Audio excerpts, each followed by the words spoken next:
again, everybody, and welcome to another edition of Brown's Latest. I'm Dave Grendzynski. Some people call me Grizzer, and this is where you can get caught up on some of the latest news involving our favorite team in the NFL. That is, of course, the Cleveland Browns. Thank you to everyone who has liked our previous episodes. Thank you to everyone who has subscribed to the channel. Thank you to everyone who has scanned the QR code and become a member of the Browns Dog Pound, and to everyone who gets their comments into the viewer comment section. Now, coming up on today's show, we are now in regular season mode, folks, which means there's something you won't ever have to worry about seeing ever again anymore during training camp as we approach the regular season. For weeks, this has been Joe Flacco's job to lose, but there's one thing that could get him pulled really quickly. The Quinshon Judkins case may not be as cut and dry as I thought. Plus, we have more proof that Shedeur Sanders is better as an option at quarterback 2 than Dillon Gabriel. And down in the viewer comments, someone who was impressed by the Browns front office. But first things first, let's break it all down for you. Back at practice today. We're in regular season mode, folks. And what that means is this. There'll be no more details on anything strategic. No more practice reps, no more first team snaps, all of that. Never have to, which means you don't have to hear anymore. None of that anymore. Which means you will never see the quarterback tracker the rest of this training camp. Rest in peace, quarterback tracker. Do, do, do. Do, do, do. The quarterback tracker has been laid to rest for the 2025 season. So, because we are now in regular season mode. So you won't need to worry about that anymore. Tomorrow they'll practice at 12:15. Nothing going on Friday. And then Saturday is the game, preseason game 3, the last one against the Rams. And Joe Flacco has already said he is playing. So you will see Flacco and a lot of the starters out there. I'm guessing for a couple series, maybe 3. I don't think it's going to be much, but they'll be out there.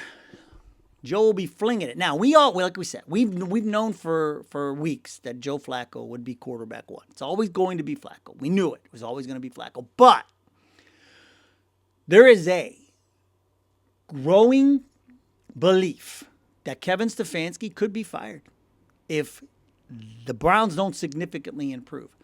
And he's hitching his wagon to Grandpa Joe. And so if Joe starts to fizzle, I mean, he may only get 2-3 games before Flacco gets out the hook.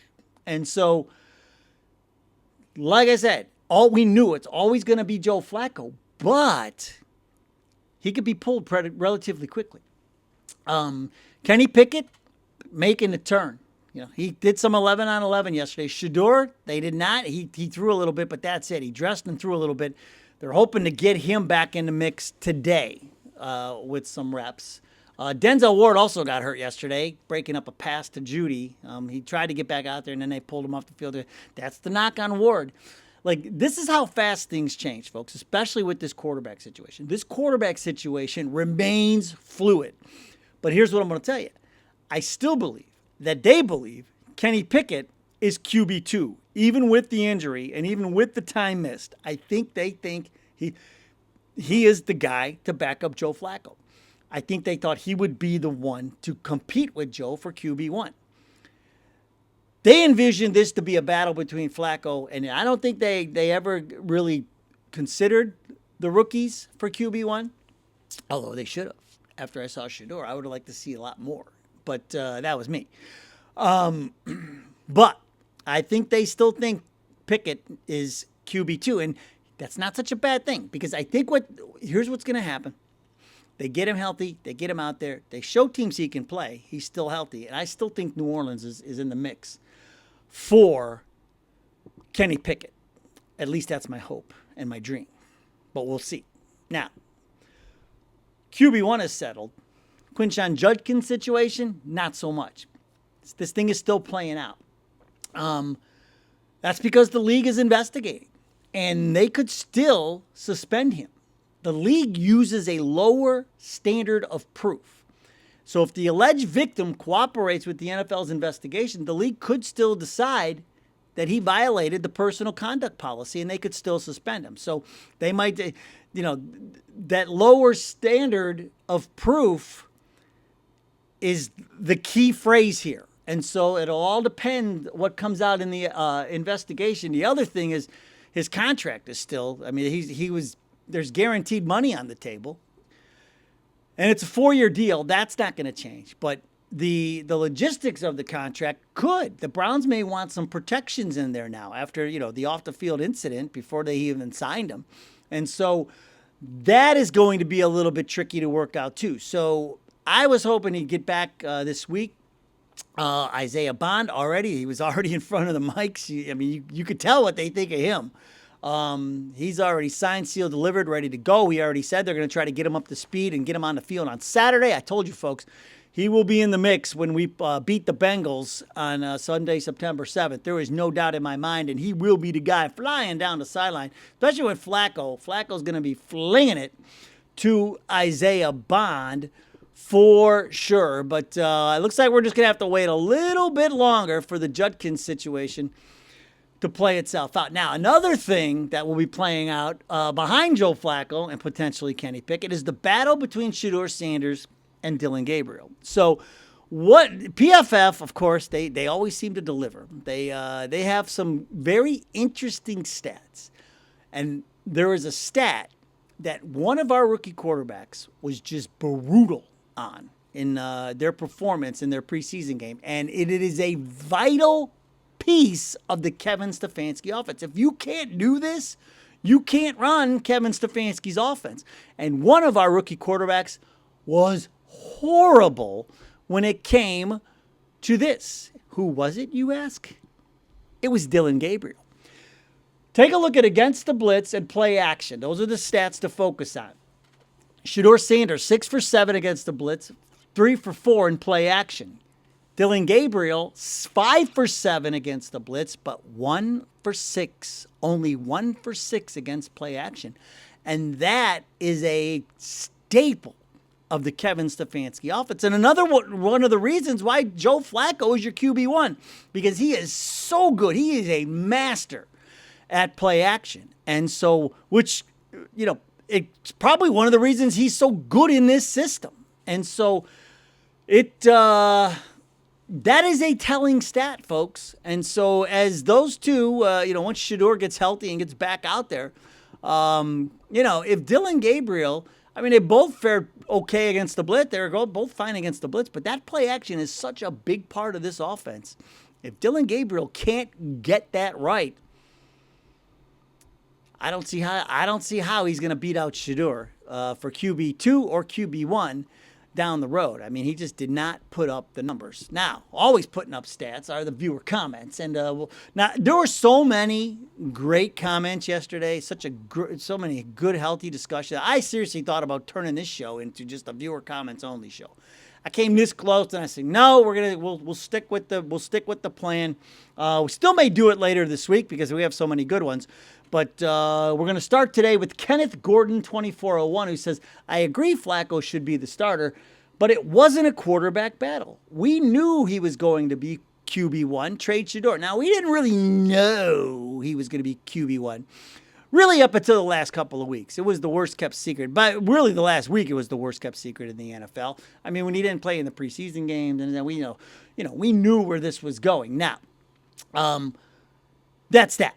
It really wasn't until the last week, so that it wasn't like a total lock. The injuries played a little bit of a part. Now, the other thing, the whole trade Shedeur things, people got to stop saying that. Shedeur will never be traded. Shedeur is going nowhere, especially after the promise that he showed in that preseason game. You're telling me a guy with that much potential on a rookie contract, no team would trade a guy like that. And so I'm telling you, I still believe Kenny Pickett is the odd man out, because that's why it's okay that Pickett is healthy now. I know people are going to get upset because, they should be going right to the rookies. Why are they wasting their time with Pickett? They're wasting their time with Pickett so they could trade him. They got to show teams that he's healthy enough to play and that he's capable of running an offense, and I still think New Orleans is the place for him. Shuck sucks, like I told you he would, and they're going to Spencer Rattler, who they kicked the tires on last year, and he was terrible. He was 0 for 6.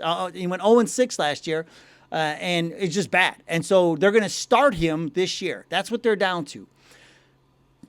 They may have already called, and they may have already asked about the hamstring. So that's why it's important that Pickett gets healthy so we can trade him off to New Orleans. Jay Sanders, 99.75, says Flacco didn't win the position. They just gave it to him. He was horrible with the Colts last year. Here's what I'll say about that. Flacco loves the Stefanski system. The Colts system didn't fit Flacco. And now look at the Colts. They just named Daniel Jones their starter. Anthony Richardson, they tried to... They were in a similar situation like us with Watson. They were trying to make that offense work for Richardson.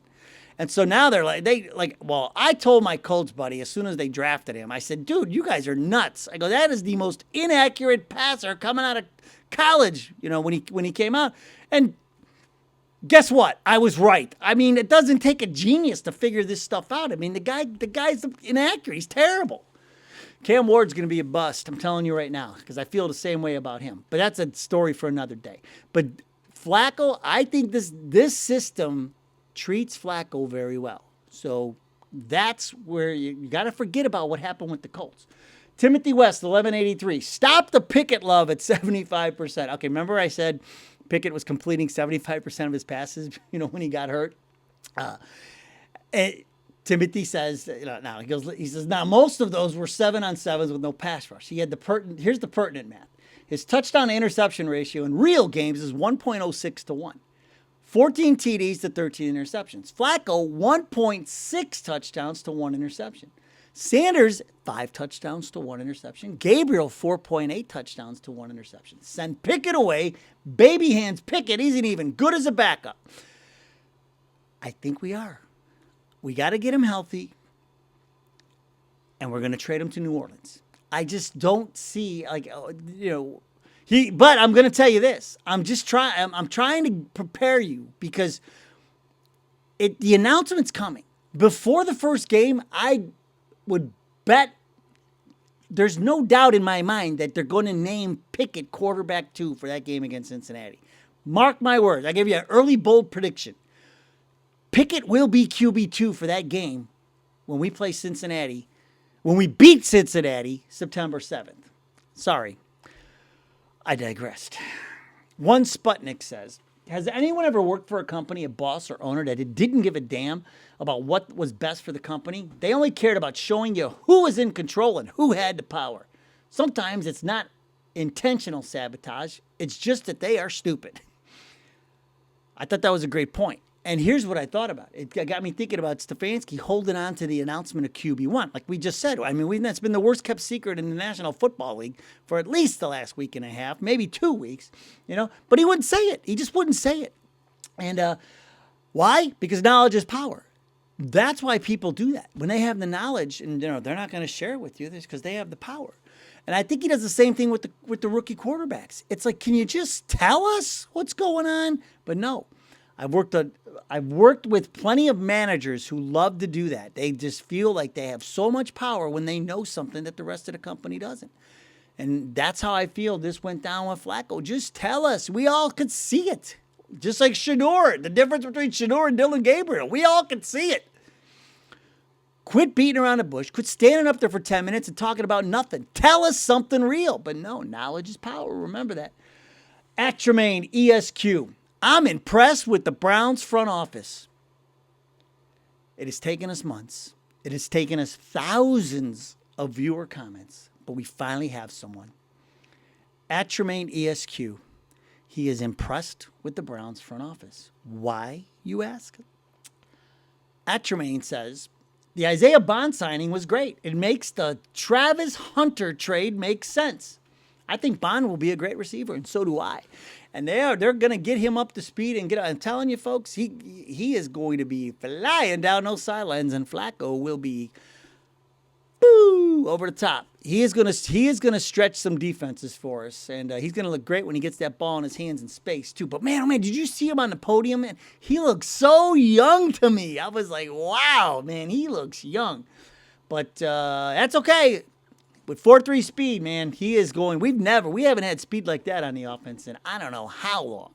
And we're going to end today with Joe Sauce Do 8639, who says, if the Browns do something stupid and let 12 go, would your site lose support?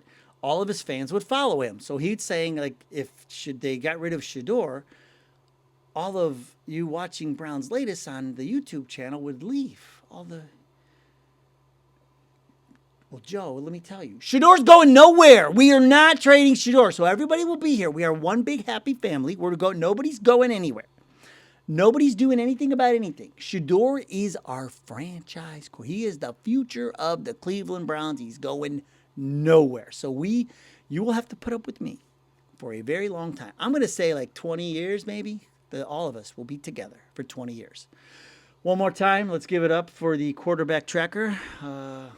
I don't know what you say in these situations, but you served us well, quarterback tracker, but we'll never have to see the quarterback tracker again. We're in regular season mode, folks. Just like that, already. Rams game, dress rehearsal, coming on Saturday. That'll do it for today's show. Thanks so much for joining us. Go Browns! We will see you next time.